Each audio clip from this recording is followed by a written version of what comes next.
Carl Jung, one of the greatest explorers of the human psyche, left us a profound message, one that echoes in the hidden corridors of our unconscious mind.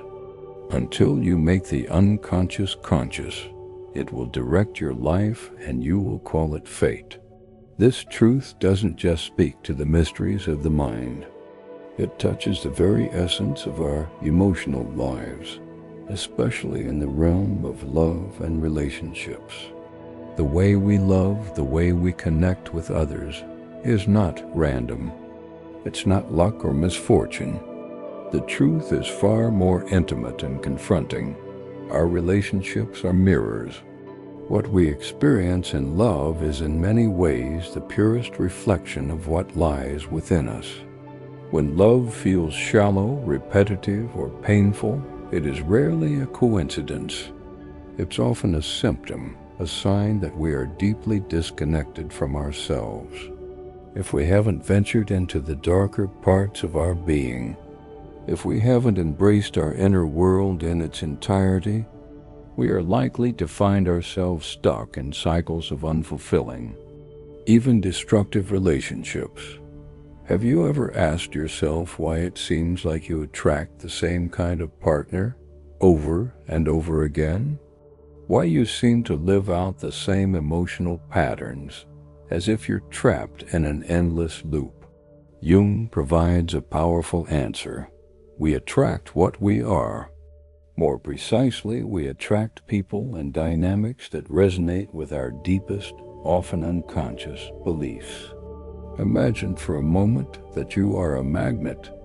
Your energetic field, what you believe, what you fear, what you carry from the past, has a frequency. And this frequency draws in experiences that match it. If you carry childhood wounds of feeling invisible or unloved, you might unconsciously seek relationships that make you beg for attention, that echo your past hurts. This isn't a curse or a cruel cosmic punishment. It's an opportunity, a powerful invitation to grow. Jung called this the process of individuation, the lifelong journey of becoming whole, of integrating every lost or rejected piece of who we are, so we no longer project our inner wounds onto the world around us, especially onto the people we claim to love. The tragedy is that most people search for love before ever forming a healthy relationship with themselves. They want someone else to heal them, to complete them, to fill the voids they never dared to face. But no partner can do that work for you. The other is not your savior. They are a mirror that will show you, sometimes gently, sometimes painfully, everything you've yet to confront within yourself. When you do not fully love yourself, you settle. You accept crumbs and convince yourself it's a feast. You mistake suffering for passion, endurance for loyalty. You believe love is about enduring pain, about sacrificing your needs, about losing yourself in another. But that is not love. That is fear. The fear of being alone. The fear of not being good enough. The fear of facing the silence of your own soul. And fear has never built anything real. It breeds attachment, dependency, and ultimately suffering. This is where Jung introduces us to one of his most powerful concepts, the shadow. The shadow is everything we've repressed, denied, or refused to acknowledge in ourselves. It's not just the painful memories or the shameful moments. It's also our strength, our raw authenticity, the parts of us we were told to hide. In relationships, the shadow creeps in quietly. It shows up in our jealousy, our constant need to argue or control, in our patterns of submission or silence. When we don't integrate our shadow, we end up projecting it onto the person we love. We blame them for our unhappiness. but what we see in them is often just a reflection of our own fragmented self.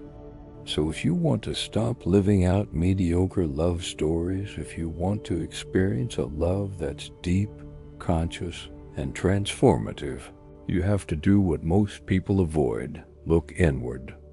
Get radically honest about the relationship you have with yourself.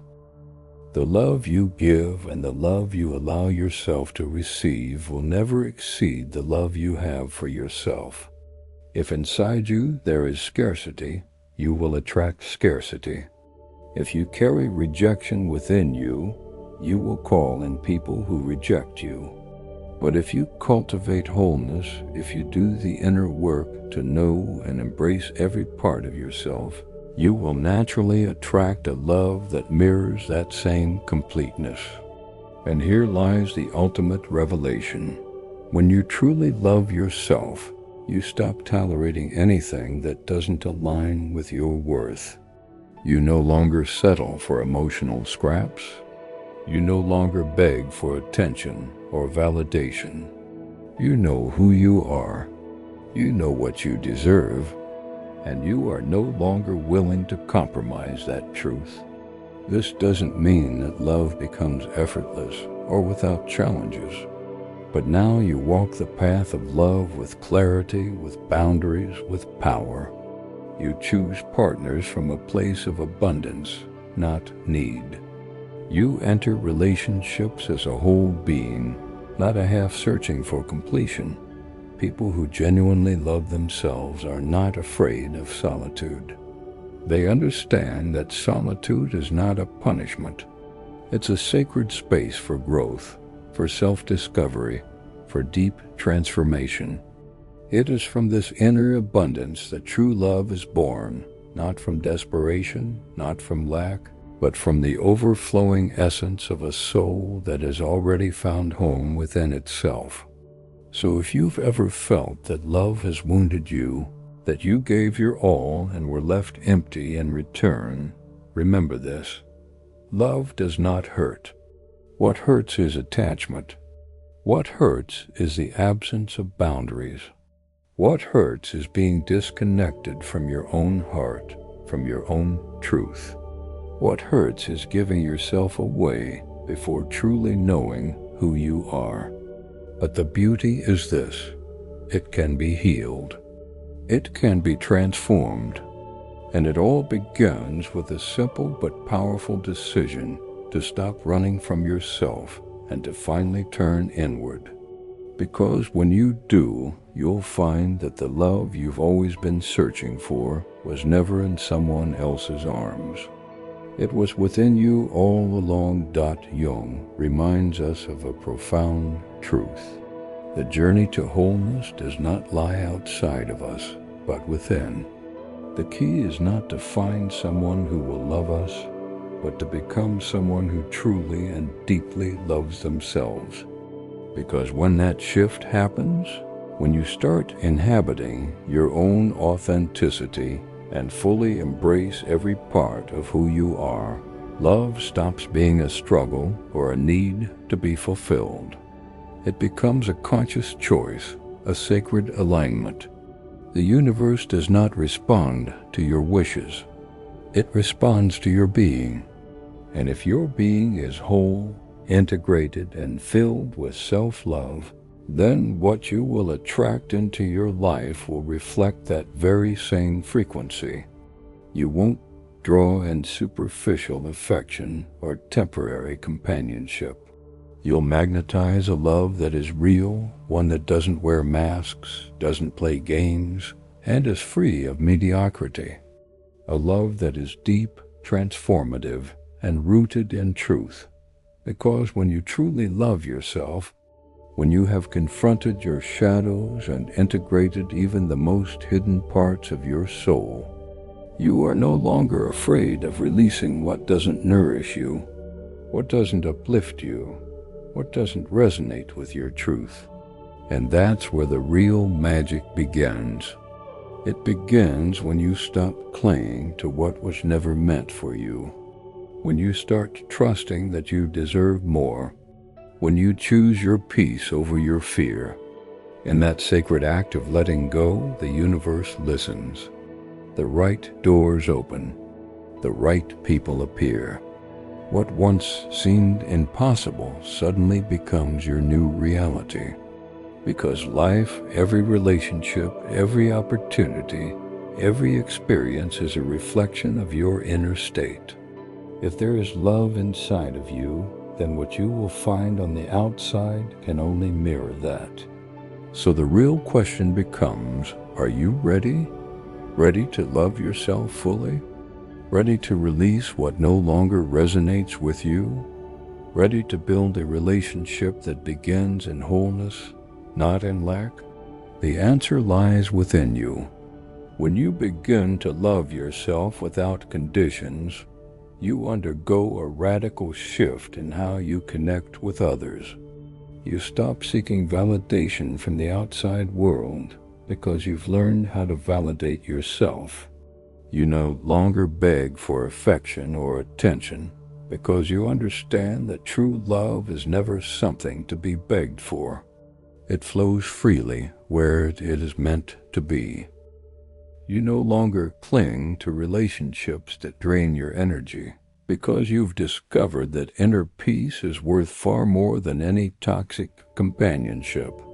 This is a deep transformation of consciousness, one that changes everything. Jung taught that our relationships are the clearest mirrors of our unconscious. Everything that bothers you in others, everything you admire and everything you fear losing is, in fact, a projection of something within yourself. This means the love you attract is a direct reflection of your level of consciousness. If you feel insecure, you will attract partners who trigger that insecurity. If you feel unworthy, your relationships will reflect that lack, making you feel like you're never enough. But if you feel whole, if you love yourself with authenticity and fullness, then the love that comes into your life will be an extension of that self-love. Here lies the great paradox. Most people are searching for love outside themselves, unaware that real love begins within. Many go from one relationship to another, hoping that someone else will give them what they have not yet given themselves. But this only leads to frustration and the aching feeling of emptiness. Jung reminds us that the process of individuation, the sacred journey of integrating all parts of the self, is the only path toward living authentically. And in matters of love, this means no longer looking outward for what can only be found inward. When you truly love yourself, you become selective with your energy, not out of arrogance, but out of understanding. You begin to recognize that not every connection is healthy. You start to notice patterns you once ignored, red flags that used to pass by unnoticed.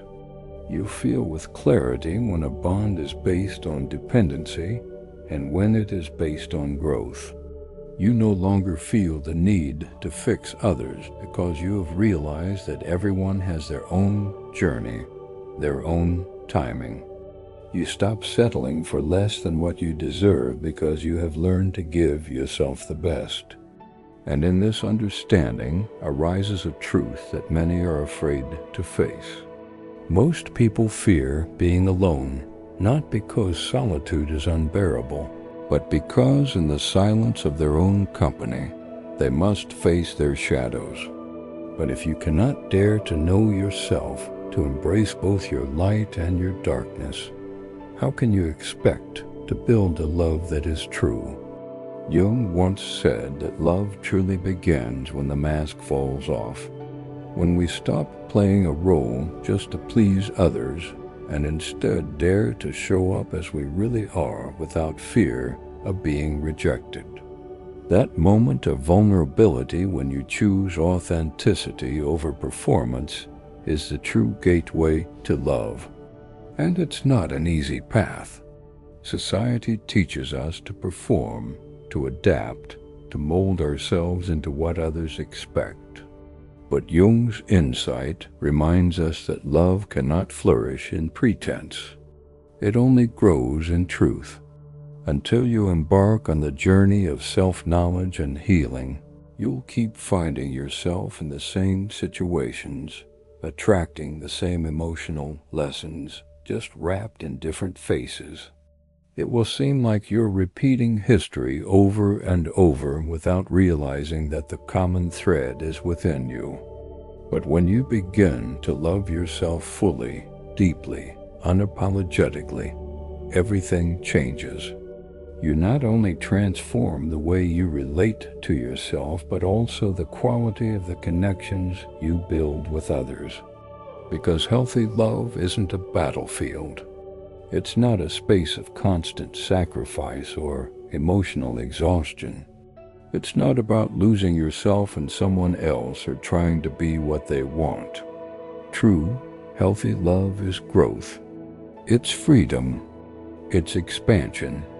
It's choosing to be with someone not because you're afraid of being alone, not because you're trying to fill an emotional void, but because you genuinely want to share your life with them. You want to build something together from a place of wholeness, not from need. In order to reach that kind of love, you must first cultivate a peaceful, fulfilling relationship with yourself. You have to be able to enjoy your own company and feel at ease in your own presence. You have to learn how to meet your own needs, to value yourself, to respect yourself, to choose yourself. This is the essence of Jung's wisdom. The quality of your relationships does not depend on luck. It depends on your level of awareness. Change the way you relate to yourself, and you will change everything you attract into your life. Treat yourself with love, and you will attract love. Honor your worth, and others will honor it too. Choose yourself, and you will be chosen by those who can see your value without you having to beg for it. The real question isn't, when will I find the right person? It's, am I willing to become the right person for myself? Because when that happens, everything changes. Love is no longer a maze of pain and confusion. It becomes the most beautiful, liberating experience you can live. When you love yourself fully, you don't just change the way you experience love, you transform how you show up in the world. You stop begging for attention. You stop seeking external validation. You no longer need someone else to confirm what you already know, that you are enough, that you are worthy. That love should never be a battlefield or a sacrifice. This is the turning point in every person's life. The moment you stop settling for the minimum and start choosing what truly aligns with your soul. But here's the truth. Not everyone is ready for this kind of love. Many people will remain in mediocre relationships simply because it's all they've ever known. They'll choose the comfort of the familiar over the challenge of growth. And that's okay. Every person is on their own journey. But if you've made it this far, if you're still listening, it's because something inside you has already shifted. Deep down, you know you're meant for something greater, something real, something sacred. Real love isn't something you chase. It's something you magnetize when you've done the inner work. And this work never ends. Personal growth is a lifelong journey. There will always be shadows to face, wounds to heal, beliefs to challenge. But every step you take toward your truth is a step toward a fuller, freer, more aligned life. You don't need to change anyone. You don't need to convince anyone to love you. You just need to be fully, unapologetically yourself without fear, without masks, without settling. Now it's your turn to decide. Will you keep repeating the same patterns, hoping that someone else will change? Or will you choose to change from within and become the person who is truly ready to live a deep, healthy, conscious love? It's not about luck. It's not about fate. It's about energy. It's about raising your vibration, expanding your self-awareness, and cultivating a love for yourself so profound that the love you experience becomes a direct reflection of all. That inner work. If this message resonated with you, if you believe it could help someone else, share it. There are so many people still trapped in relationships that harm them. So many who still think love is meant to hurt. They don't know there's another way to live it. And maybe this is the message they've been waiting for. The message that finally wakes them up and gives them the courage to take that first step toward real change. So leave a comment. Tell me what part of this message touched your heart the most. What are you ready to do differently in your life? And don't forget to subscribe and hit the bell so you never miss the next message. Every time you interact, when you like, comment, or share, you help this message reach more people. You help more hearts awaken, more lives transform, because every single person deserves a love that expands them, a love that nourishes them, a love that never asks them to betray who they truly are. Remember, the love you're searching for is already inside you. And when you truly discover it, when you fully embrace it, the love that shows up in your life is simply a reflection of all that you've already become. See you in the next video.